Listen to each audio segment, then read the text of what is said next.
नमस्कार मेरे प्यारे साथियों। तो दोस्तों हम लोग पिछले वीडियो में दोस्तों संगम काल को समाप्त किया था दोस्तों। ठीक है, अब हम लोग दोस्तों गुप्त काल को शुरू करने वाले हैं दोस्तों। हम अभी प्राचीन इतिहास को लेकर चल रहे हैं दोस्तों, यानी भारतीय प्राचीन इतिहास को हम लोग कवर कर रहे हैं दोस्तों। अगर हम लोग बात करते हैं दोस्तों कि गुप्त काल का जो दोस्तों काल माना जाता है, याद रखिएगा, ये 319 ईस्वी से लेकर दोस्तों 540 ईस्वी तक माना जाता है। ये आपको ध्यान रखना है। ठीक है, गुप्त काल को शासन काल दोस्तों 319 ईस्वी से लेकर दोस्तों 540 तो ईस्वी तक दोस्तों गुप्त काल का काल माना जाता है दोस्तों। अब लोग डिस्कस करेंगे कि गुप्त वंश का संस्थापक कौन था दोस्तों। तो श्रीगुप्त जो था, ठीक है, श्रीगुप्त जो थे वो गुप्त वंश के संस्थापक थे। गुप्त किसके सामंत थे दोस्तों? तो गुप्त जो थे ये कुषाणों के सामंत थे। किसके? कुषाणों के। ठीक है, आइए दोस्तों देखते हैं यहाँ पे, समझिएगा। देखिए दोस्तों, अगर हम बात करते हैं कि गुप्त शासन के दौरान, ठीक है, गुप्त शासन के दौरान ऐसा व्यक्ति कौन था जो एक महान खगोल विज्ञानी और गणितज्ञ था दोस्तों? आर्यभट्ट। ठीक है, याद रखिएगा, आर्यभट्ट जो थे ये ऐसा व्यक्ति थे गुप्त शासन के दौरान जो एक महान खगोल विज्ञानी और गणितज्ञ भी थे। ठीक है, गुप्त शासकों की सरकारी दरबारी भाषा थी दोस्तों, क्या थी? तो संस्कृत थी। ठीक है, गुप्त शासकों जो सरकारी या फिर दरबारी जो भाषा थी, कौन सी भाषा थी? तो संस्कृत भाषा थी। ठीक है, गुप्त वंश का वह राजा कौन था जिसने होर्नो को भारत पर आक्रमण करने से रोका था दोस्तों? स्कंद गुप्त। कौन था दोस्तों? स्कंद गुप्त जो था, यानी गुप्त वंश का वह राजा था जिसने हुर्नों को भारत पर आक्रमण करने से रोका था दोस्तों। यहाँ से सवाल बहुत इंपॉर्टेंट है दोस्तों कि हुर्नों को भारत पर आक्रमण करने से कौन रोका था दोस्तों? स्कंद गुप्त रोके थे। ठीक है, गुप्त राजवंश किस लिए प्रसिद्ध था?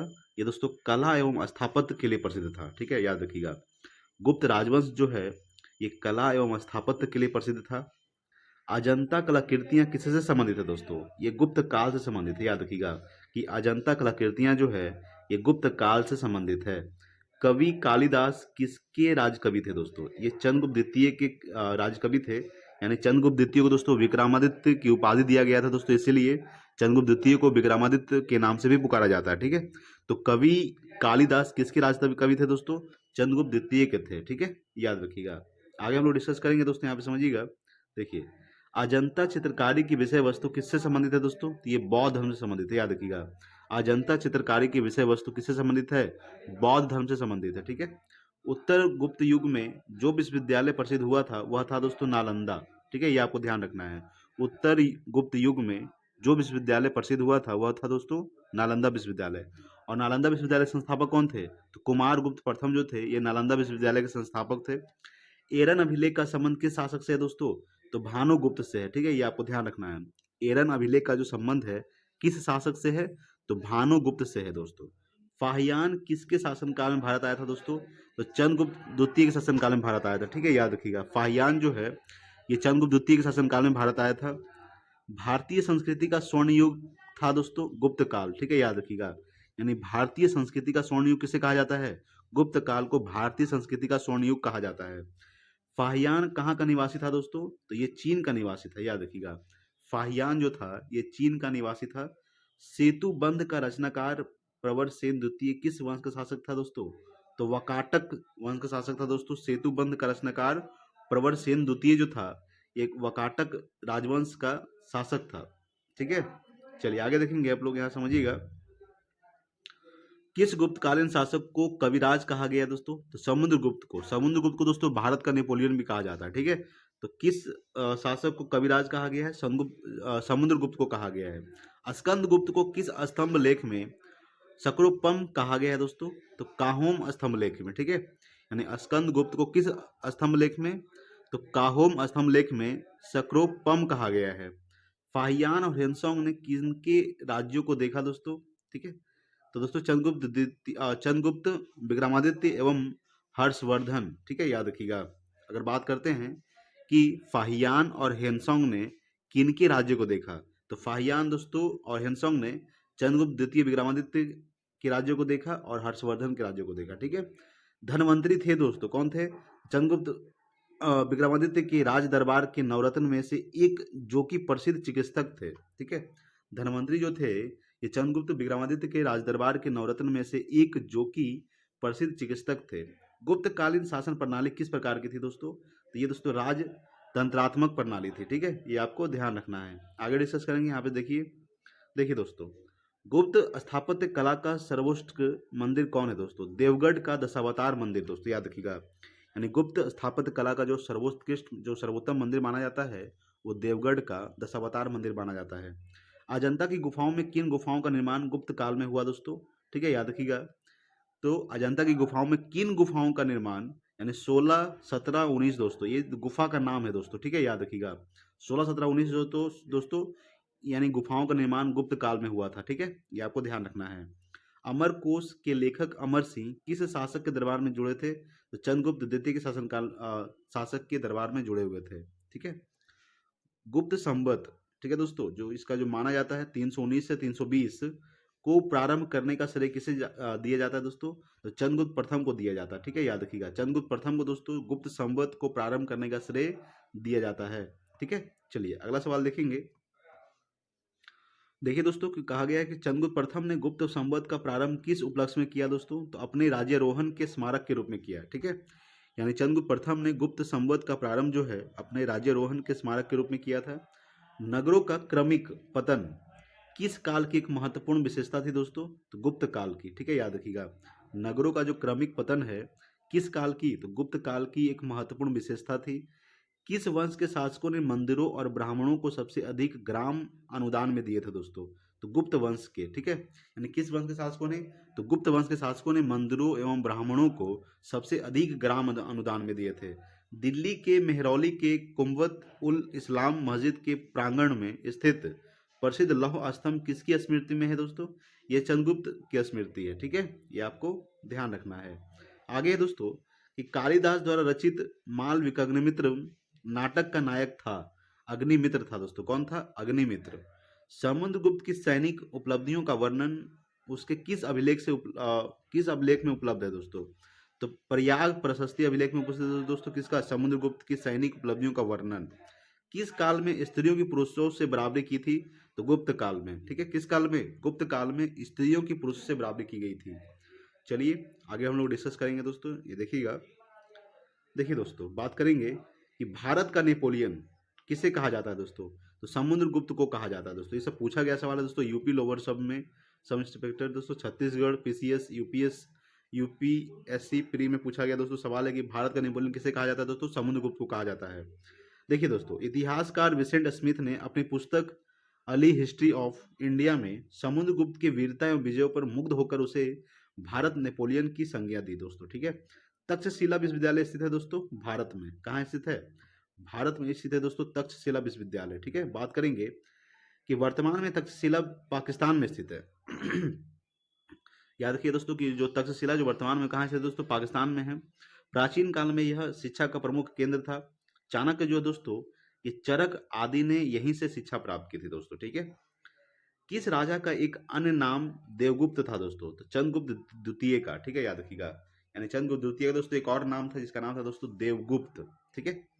प्रथम गुप्त शासक जिसने परम भागवत की उपाधि धारण की थी दोस्तों वह था तो चंद्रगुप्त द्वितीय, ठीक है। प्रथम गुप्त शासक कौन था दोस्तों जिसने परम भागवत की उपाधि धारण की थी दोस्तों? वह था चंद्रगुप्त द्वितीय। प्रयाग प्रशस्ति किसके सैन्य अभियान के बारे में जानकारी देती है दोस्तों? तो समुद्रगुप्त के, ठीक है, याद रखिएगा। प्रयाग प्रशस्ति जो है दोस्तों अभिलेख, ये किसके सैन्य अभियान के बारे में जानकारी देती है? समुद्रगुप्त के, ठीक है, याद रखिएगा। अगला सवाल है दोस्तों आपके सामने कि गुप्त सम्राट जिसने हुर्नों को पराजित किया था दोस्तों? स्कंदगुप्त, याद रखिएगा। स्कंदगुप्त ने दोस्तों जिसने हुर्नों को पराजित किया था। शक विजेता किसे जाना जाता है दोस्तों? तो चंद्रगुप्त द्वितीय को शक विजेता जाना जाता है, ठीक है। रजत सिक्के जारी करने वाला प्रथम गुप्त शासक दोस्तों कौन था? तो चंद्रगुप्त द्वितीय जो था ये रजत सिक्के जारी करने वाला प्रथम गुप्त शासक था। नगरों का क्रमिक पतन किस काल की एक महत्वपूर्ण विशेषता थी? तो गुप्त काल की, ठीक है। नगरों का जो क्रमिक पतन हो रहा था ये किस काल की महत्वपूर्ण विशेषता थी? गुप्त काल। किस गुप्त शासक ने सर्वप्रथम सिक्के जारी किए दोस्तों? तो चंद्रगुप्त प्रथम ने, ठीक है। तो चंद्रगुप्त प्रथम ने दोस्तों सर्वप्रथम सिक्के जारी किए थे। कौन सा राजवंश हुर्नों के आक्रमण से अत्यंत विचलित हुआ दोस्तों? तो गुप्त वंश। कौन सा राजवंश? गुप्त वंश जो था दोस्तों ये हुर्नों के आक्रमण से अत्यंत विचलित हुए, ठीक है। आगे सवाल है दोस्तों कि अजंता गुफाओं के सरीखी जैसी गुफाएं मध्य प्रदेश में कहाँ है दोस्तों? तो बागधार में है। कहाँ है दोस्तों? बागधार में है, ठीक है। गुप्त वंश ने किस अवधि में शासन किया दोस्तों? 319 ईस्वी से लेकर दोस्तों 500 ईस्वी तक, ठीक है। ये गुप्त वंश ने शासन किया मेन रूप से। तो 319 से लेकर दोस्तों 500 ईस्वी तक गुप्त वंश ने शासन किया है। बाल विवाह की प्रथा आरंभ हुई दोस्तों गुप्त काल में। जो बाल विवाह का जो दोस्तों बच्चे में शादी कर दिया जाता है, ठीक है, वो कब से प्रारंभ हुई है? गुप्त काल से ही प्रारंभ हुई है। यूरोपीय भाषा में अनुदित अनुवादित प्रथम भारतीय ग्रंथ कौन सा है? वह दोस्तों कुमार संभवम, ठीक है, याद रखिएगा। सती प्रथा का पहला उल्लेख कहाँ से मिलता है दोस्तों? एरन अभिलेख से मिलता है, याद रखिएगा। सती प्रथा का जो पहला उल्लेख है ये कहाँ मिलता है? ये दोस्तों एरन अभिलेख में मिलता है, याद रखिएगा। अगर बात करेंगे कि मिहिर कुल का संबंध था दोस्तों हुरनों से था, ठीक है, ये आपको ध्यान रखना है कि मिहिर कुल का जो संबंध था वो हुरनों से था। गुप्त राजा जिसने विक्रमादित्य की पदवी ग्रहण की थी दोस्तों, तो चंद्रगुप्त द्वितीय, ठीक है। यानी विक्रमादित्य की पदवी किसने ग्रहण की थी? चंद्रगुप्त द्वितीय, इसलिए चंद्रगुप्त द्वितीय को दोस्तों विक्रमादित्य भी कहा जाता है, ठीक है।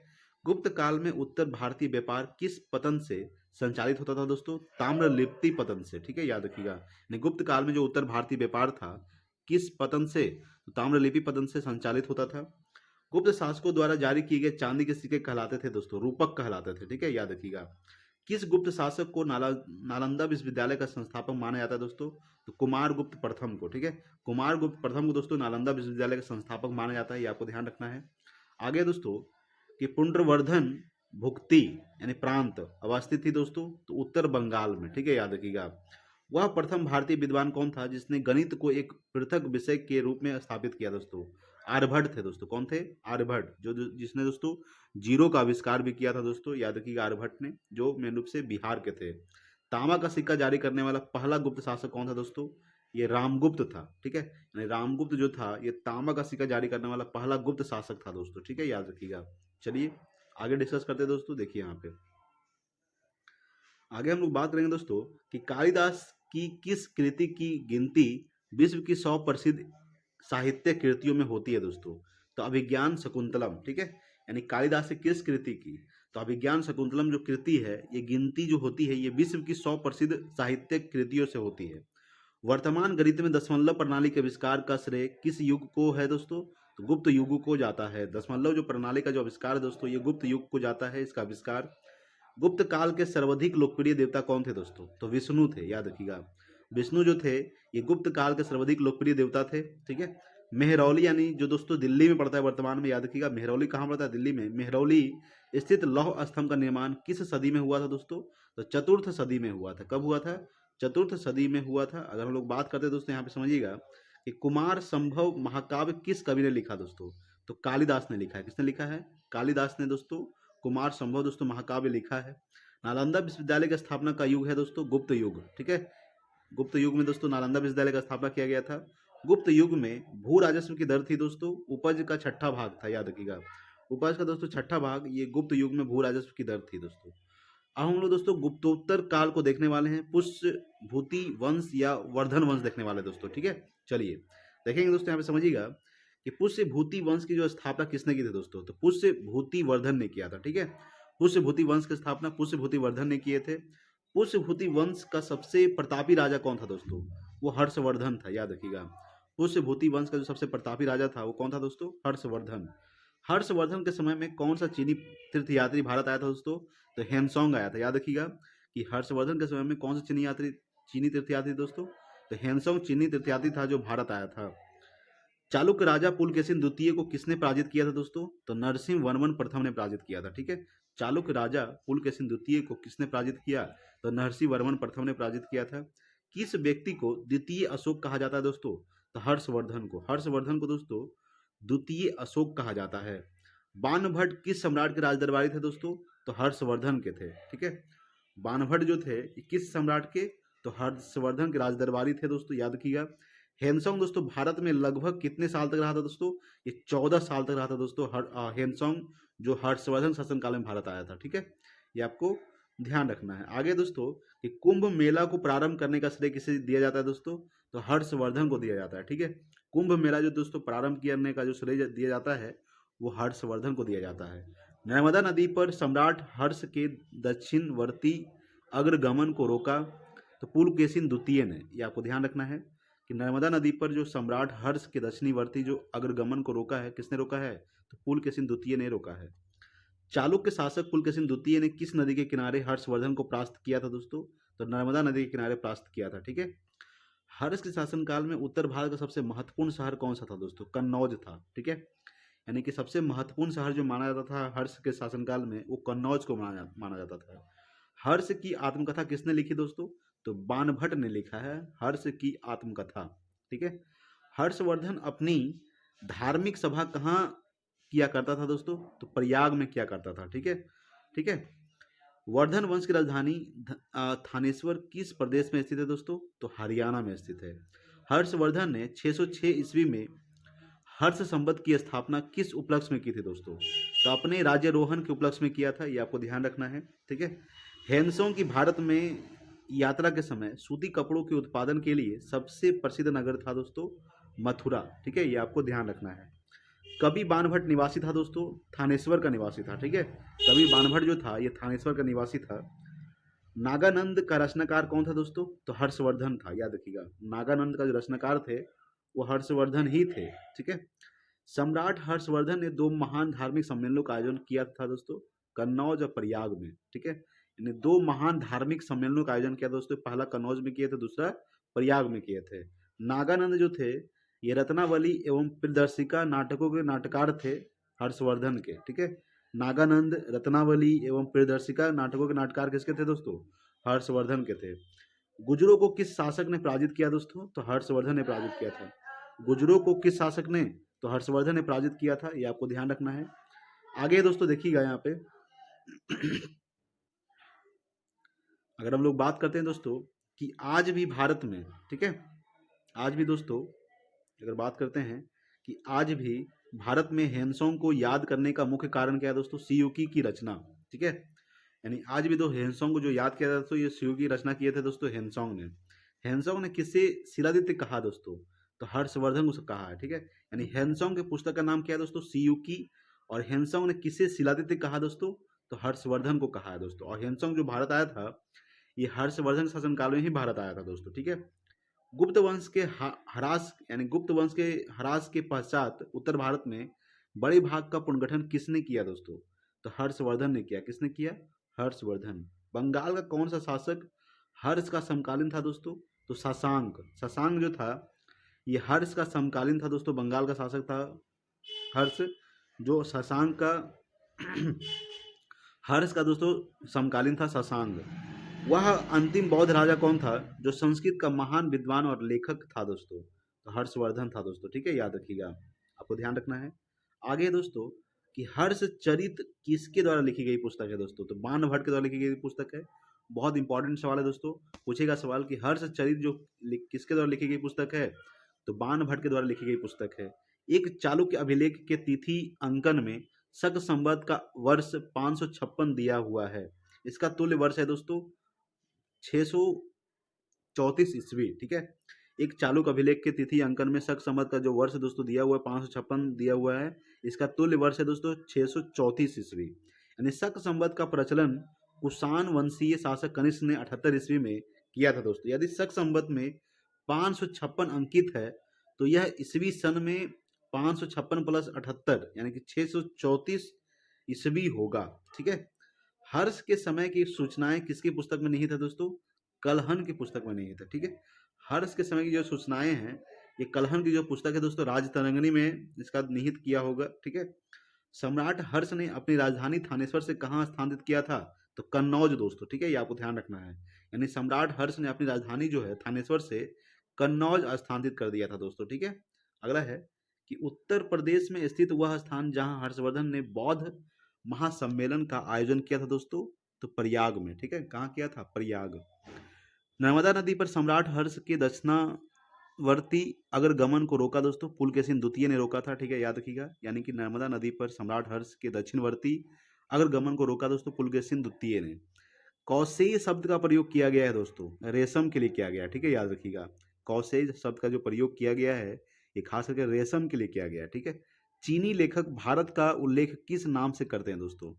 तो ये न तू से करते हैं। ठीक है, चीनी लेखक जो है ये भारत का जो उल्लेख करते हैं ये किस नाम से करते हैं? तो ये नतु से करते हैं। नालंदा विश्वविद्यालय के विनाश का कारण था दोस्तों मुसलमान। कौन था दोस्तों? बख्तियार खिलजी दोस्तों, मुसलमान जो था नालंदा विश्वविद्यालय के विनाश का प्रमुख कारण था।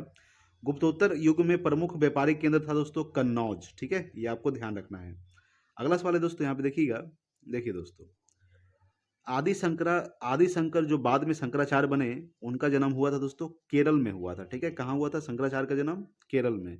आदि शंकराचार्य द्वारा स्थापित 4 मठ कहाँ से दोस्तों? जोशी मठ, द्वारका, पुरी तथा श्रृंगेरी में स्थित है। ठीक है, यानी आदि शंकराचार्य द्वारा स्थापित जो 4 मठ है वो जोशी मठ है दोस्तों, द्वारका है दोस्तों, पुरी है तथा श्रृंगेरी में है। चलिए दोस्तों, आप लोग देखने वाले हैं। ठीक है, प्राचीन भारत दोस्तों विविध देख लेंगे। ठीक है, आइए समझते हैं। सबसे पहला है कि किस विदेशी यात्री ने भारत का दौरा सबसे पहले किया था दोस्तों? तो मेगास्थनीज ने किया था दोस्तों। ठीक है, यानी मेगास्थनीज दोस्तों याद रखिएगा, चंद्रगुप्त मौर्य के समय दोस्तों ये भारत का दौरा किया दोस्तों। मेगास्थनीज की पुस्तक का नाम क्या है दोस्तों? याद रखिएगा, इंडिका। शून्य की खोज किसने की दोस्तों? आर्यभट्ट ने किया था। हमको बताया था कि शून्य का आविष्कार किसने किया था? आर्यभट्ट। महापाषाण संस्कृति यानी कि जो माना जाता है 1500 ईसा पूर्व से लेकर दोस्तों 1000 ईसा पूर्व तक। ठीक है, महापाषाण संस्कृति हमें दक्षिण भारत के उस ऐतिहासिक युग से परिचित कराती है जब महापाषाण काल में उपयोग में लाए जाते थे बड़े पत्थरों से घेरी गई समाधियां यानी कि कब्र। ठीक है, किस पुस्तक का 15 भारतीय और 40 विदेशी भाषाओं में अनुवाद किया जा चुका है दोस्तों? याद रखिए दोस्तों, कौन सा पुस्तक है? पंचतंत्र है दोस्तों। ठीक है, याद रखिएगा, पंचतंत्र का दोस्तों 15 भारतीय और 40 विदेश भाषाओं में उसको अनुवाद किया गया दोस्तों, पंचतंत्र। और पंचतंत्र के जो लेखक है दोस्तों वो विष्णु शर्मा है। कौन है? विष्णु शर्मा, ये आपको ध्यान रखना है। न्यूमिस्मेटिक्स क्या है दोस्तों? सिक्कों व धातुओं का अध्ययन किया जाता है। ठीक है, सिक्कों व धातु का जो अध्ययन दोस्तों ये न्यूमिस्मेटिक्स कहलाता है। हितोपदेश के लेखक है दोस्तों नारायण पंडित। नारायण पंडित जो है ये हितोपदेश के लेखक है। नाट्य शास्त्र की रचना किसने की दोस्तों? तो भरत मुनि ने किया था। ये आपको ध्यान रखना है कि भरत मुनि ने नाट्य शास्त्र की रचना किए थे। इतिहास के पिता यानी कि द फादर ऑफ हिस्ट्री की पदवी सही अर्थों में किससे संबंधित है दोस्तों? ये हेरोडोटस को कहा जाता है दोस्तों। और इतिहास का पिता किसे कहा जाता है? हेरोडोटस को कहा जाता है। प्राचीन नगर तक्षशिला किसके बीच स्थित है दोस्तों? तो सिंधु व झेलम के बीच स्थित है दोस्तों प्राचीन नगर तक्षशिला। ठीक है, ये आपको ध्यान रखना है। आगे देखेंगे हम लोग, यहाँ पे समझिएगा। देखिए दोस्तों कि वह अंग्रेज कौन था जिसने सर्वप्रथम भगवत गीता का अंग्रेजी में अनुवाद किया था दोस्तों? तो चार्ल्स विलिकन्स था दोस्तों। ठीक है, याद रखिएगा, चार्ल्स विलिकन्स ने सबसे प्रथम क्या किया था? तो वो भगवत गीता को दोस्तों अंग्रेजी में अनुवाद किए थे। पूरा पाषाण काल में आदि मानव के मनोरंजन के साधन क्या था दोस्तों? शिकार करना, मछली पकड़ना दोस्तों। ठीक है, ये सब क्या था? तो पूरा पाषाण काल में दोस्तों आदि मानव के मनोरंजन का मुख्य कार्य था। किसको चाल्कोलिथिक एज कहा जाता है दोस्तों? तो ताम्र पाषाण युग को दोस्तों क्या कहा जाता है? चाल्कोलिथिक एज कहा जाता है। ठीक है, स्वप्न वासवादता के लेखक है दोस्तों। कौन है? भास। भास जो है वो स्वप्न वासवादता के लेखक है। नालंदा विश्वविद्यालय किस लिए विश्व प्रसिद्ध था दोस्तों? तो तर्क शास्त्र के लिए प्रसिद्ध था। ठीक है, नालंदा जो विश्वविद्यालय था किस लिए प्रसिद्ध था? तो तर्क शास्त्र के लिए प्रसिद्ध था। चलिए आगे हम लोग डिस्कस करेंगे, यहाँ पे समझिए। देखिए दोस्तों, उस स्रोत का नाम बतलाएं जो प्राचीन भारत के व्यापारिक मार्गों पर मौन है। मिलिंद पनोह। ठीक है, याद रखिएगा। आधुनिक मानव के हल का पूर्वज है दोस्तों क्रो मैग्नन मनुष्य। ये जो है दोस्तों क्रो मैग्नन मनुष्य जो है ये आधुनिक मानव के हाल का पूर्वज है। ठीक है, ईसा की प्रारंभिक सदियों में भारत तथा रोम के बीच घनिष्ठ व्यापारिक संबंधों की सूचना किस पुरास्थल की खुदाई से प्राप्त होती है दोस्तों? तो अरिकमेडु। ठीक है, अरिकमेडु पुरास्थल से दोस्तों ईसा की प्रारंभिक सदियों में भारत तथा रोम के बीच घनिष्ठ व्यापारिक संबंधों की सूचना प्राप्त होती है अरिकमेडु से। आधुनिक देवनागरी लिपि का प्राचीनतम रूप है दोस्तों ब्राही। ठीक है, यानी आधुनिक देवनागरी लिपि का जो प्राचीनतम रूप है वो ब्राही है। मानव द्वारा सर्वप्रथम दोस्तों प्रयुक्त अनाज था दोस्तों चावल। ठीक है, याद रखिएगा। अगला दोस्तों आपके सामने देखिएगा, काव्य शैली का प्राचीनतम नमूना। ठीक है, किसके अभिलेख में मिलता है दोस्तों? तो रुद्र दमन के अभिलेख में मिलता है। कौन सा बंदरगाह पोडुक्के नाम से दी पेरिपल्स, ठीक है, ऑफ द इरेथ्रियन सी यानी लाल सागर का भ्रमण के अज्ञातनामा लेखक को ज्ञात था? अरिकमेडु। ठीक है, याद रखिए कौन सा बंदरगाह दोस्तों? अरिकमेडु बंदरगाह। चलिए अगला डिस्कस करेंगे लोग दोस्तों, यहाँ पे देखिएगा। अगला दोस्तों आपके सामने कि ताम्रसम, ठीक है, यानी ताम्रपाषाण काल में महाराष्ट्र के लोग मृतकों के घर के फर्श के नीचे किस तरह रखकर दफनाते थे? तो उत्तर से दक्षिण की ओर रखकर दफनाते थे। ठीक है, भीमबेटका किसके लिए प्रसिद्ध है दोस्तों? तो गुफाओं के शैलचित्र के लिए प्रसिद्ध है दोस्तों भीमबेटका, याद रखिएगा। ये दोस्तों कहाँ स्थित है भीमबेटका? तो दोस्तों मध्य प्रदेश में स्थित है। प्राचीन भारत में कौन सी लिपि दाईं से बाईं ओर लिखी जाती थी दोस्तों? खरोष्ठी लिपि, ठीक है। खरोष्ठी लिपि दोस्तों दाईं से बाईं ओर लिखी जाती थी। और ब्राही लिपि दोस्तों तो बाईं से दाईं ओर ब्राही लिपि, और खरोष्ठी लिपि दोस्तों दाईं से बाईं ओर लिखी जाती थी, ठीक है। मालती माधव के लेखक थे दोस्तों भवभूति, भवभूति जो थे ये मालती माधव के लेखक थे। मुद्रा राक्षस नामक पुस्तक का लेखक कौन था दोस्तों? विशाख दत्त था, ठीक है। ये आपको ध्यान रखना है। अगला सवाल है दोस्तों आपके सामने कि किस वंश के राजाओं ने खजुराहो स्थित मंदिरों का निर्माण करवाया था दोस्तों? तो चंदेल वंश के राजाओं ने खजुराहो स्थित मंदिरों का निर्माण करवाया था। आबू का जैन मंदिर किससे बना है दोस्तों? ये संगमरमर से बना है, ठीक है। आबू का जो जैन मंदिर है किससे बना है? संगमरमर से। एलिफेंटा की गुफाएं मुख्यतः किस धर्म के मतावलंबियों के उपयोग के लिए काट कर बनाई गई थी? तो शैव धर्म के, ठीक है। यानी एलिफेंटा की जो गुफाएं दोस्तों ये याद रखिएगा, ये मेन रूप से औरंगाबाद में से दोस्तों महाराष्ट्र में। तो एलिफेंटा की गुफाएं मुख्यतः किस धर्म के? तो शैव धर्म के मतावलंबियों के उपयोग के लिए काट कर बनाई गई थी। एलिफेंटा के प्रसिद्ध शैल को काट कर बनाए गए मंदिरों का श्रेय दिया जाता है दोस्तों राष्ट्रकूटों को दिया जाता है। किसको दिया जाता है? राष्ट्रकूटों को। अजंता और एलोरा की गुफाएं किस नगर में स्थित दोस्तों? ये औरंगाबाद में स्थित दोस्तों महाराष्ट्र में, ठीक है। दोस्तों अगला है कि कोणार्क का सूर्य मंदिर किसने बनवाया था दोस्तों? तो नरसिंह देव बर्मन में बनाया था दोस्तों कोणार्क का सूर्य मंदिर। दोस्तों कोणार्क का सूर्य मंदिर दोस्तों कहाँ स्थित है? पूरी उड़ीसा में स्थित है। कोणार्क मंदिर दोस्तों ब्लैक पैगोडा के नाम से भी जाना जाता है। किस मंदिर को काला पैगोडा के नाम से जाना जाता है दोस्तों? यानी कि ब्लैक पैगोडा। कोणार्क का सूर्य मंदिर को जाना जाता है, ठीक है। दोस्तों आज के लिए इतना दोस्तों, मिलते हैं अगले वीडियो में, तब तक के लिए जय हिंद, वंदे मातरम।